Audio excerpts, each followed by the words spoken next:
Welcome to A Few Thoughts About, the show where we dig into thinking and how it shapes our experience of life. Each week, I share insights and observations to get you thinking. No long lectures, just quick, thought-provoking episodes to shift perspectives so that you can make the change you want to make. Let's get into it.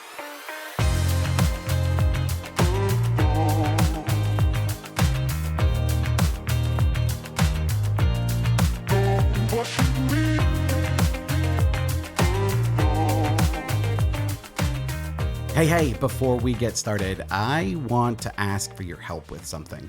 I love answering questions, right? I love putting this Q&A shows together, and I'm looking to do one before the end of this year. So this is coming out toward the end of October. So I would love to have a Q&A show sometime by the end of the year. But in order to give you A's, I need Q's. So I want to ask you, what is on your mind? What questions do you have for me? What questions would you like answered? It can be on anything, except politics. I won't answer politics questions. But other than that, please send me your questions. I actually have a site set up where you can do exactly that. If you go to scottpinier.com/podcast, there's an opportunity there where you can submit a question. Please do that. I'd like to have all question submissions in by the end of November. And then during December, I will put together a mega Q&A episode. It might be long. It might even be 2 different episodes. But either way, I'd love to be able to answer your questions. So again, it's scottpinier.com/podcast. The link's also in the show notes. Head over there. Send me a question. I'll get you an answer. Let's do the show.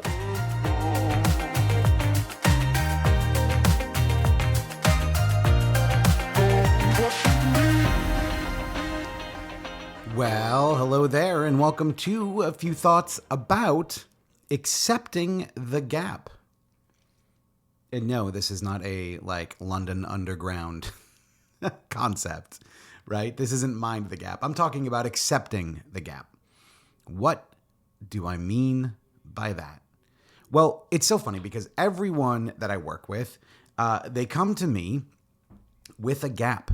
There is a gap between where they are and where they want to be. There's a big gap. And for a lot of us, that gap feels insurmountable, right? Which is why it's why we, buy books and sign up for coaching and sign up for programs and do all of this work, because the gap between where we are and where we want to be feels massive. Now, that's normal, right? That's how humans grow and change. You have overcome many, many gaps in your life, right? There was a point in time when you couldn't walk, and there was a chasm between the you who couldn't walk and the walking you, right? There was a massive gap. Same thing with learning to read, right? Learning to operate in society, learning to drive a car. It goes on and on and on and on. Every time we grow through these gaps. Now, when it comes to something like quitting drinking, the change we want to make is often sort of wrapped up in a whole bunch of pain.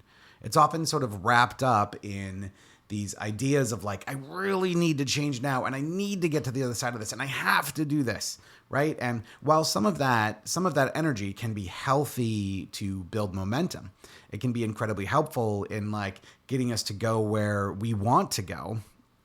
Oftentimes, especially when I first start working with people, what I get instead of a healthy sort of understanding of what that energy is, I get people who want to just wish that gap didn't exist, that feel so bad about the gap between where they are and they want to go that they stress themselves out about it. They get angry, they get upset. When I talk about accepting the gap, what I am talking about is accepting the fact that there is a journey here, that there isn't just a switch you have to flip, that there isn't just I'll just decide to quit drinking and then I will. If that worked, you wouldn't be hearing my voice right now because that's not how it works. And so what this all ends up meaning is that if we can accept the gap, if we can step back and go, you know what? There is a gap between where I am and where I want to be, and that's okay. I am willing to go on the journey through this gap. I am willing to build a bridge across this gap, right? However you want this metaphor to play out in your mind. If we can accept the gap, then we're in a really good place to do the work to bridge the gap. See, the reason that I focus on people accepting the gap is not because I want them to feel like they're never going to get there, right? Not because I want them to feel bad about themselves in any way, but every ounce of energy we use wishing the gap wasn't there, being mad at the gap, being mad at the people we think created the conditions for the gap to happen in the first place. Every ounce of energy we use screaming into the void that is the gap is wasted energy. It's energy we could otherwise be using to bridge the gap. So like another way of thinking about this is like, if you're navigating back in my day, like when we used to navigate with maps before like GPS, you would pull out a map and you'd look up, all right, here's where I'm going, right? I'm driving to Peterborough, New Hampshire. That's my hometown. But what you would also need is to know where you are. That's all this is, right? Is you are recognizing that you are on one side of the gap and you want to be on the other side of the gap. There's no value judgment there. There's no good or bad or your fault or anything like that. The reality is, if you can look at the gap in the same way that you would look at that map, at the same way you would look at those, the route that comes out when you use Google Maps on your phone, that's all it is. It's a journey. I am in place A and I want to be in place B. And the more you focus on getting from A to B instead of being pissed that A isn't at B, the faster you're going to get there. It's one of these things, and I talk about them a lot. There were these toys when I was a kid. They were called finger traps, right? They're these like woven straw, and you can't see that I'm doing this, but I'm like putting my two index fingers together. And so you would put your index fingers in either side of these things, and you would try, the goal is to get your fingers apart, but the harder you would pull them apart, the more the stuff would squeeze. I'm sure a lot of people know what I'm talking about, right? The tighter they would get. And the ironic thing is that in order to pull your fingers apart, you actually had to push them together. And then you could pull them apart. This is one of those things that, like, even though the gap might be something that motivates you, you have to accept the gap before you can get over the gap. You have to be okay with the gap. You have to stop being mad at the gap. You have to stop wishing that it didn't exist. Or, like in my case, for years, I just ignored the gap, even though I knew it was there. We have to accept the gap. And only from that place can we move forward and grow. So if you find yourself in this position right now, if you find yourself being angry, I get it. Like, it's okay. It's okay to feel that anger about the gap. It's okay to be frustrated that you're not where you want to get to. If you have a coach, if it's me or anyone else, talk to your coach about this idea.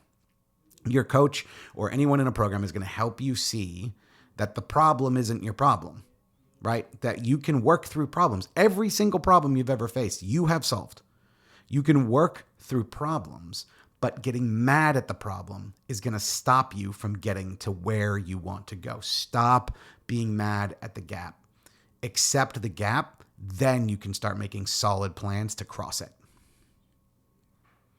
That is it for me. Let me know what you think. I mean, what do you think of this idea? It's something that comes up quite a bit. Head on over to scottpinyard.com/podcast. Remember, you can submit questions over there for my end of year Q&A episode, which will be coming out toward the end of the year. So scottpinyard.com/podcast. Thanks for hanging out with me, and I'll be back again next week.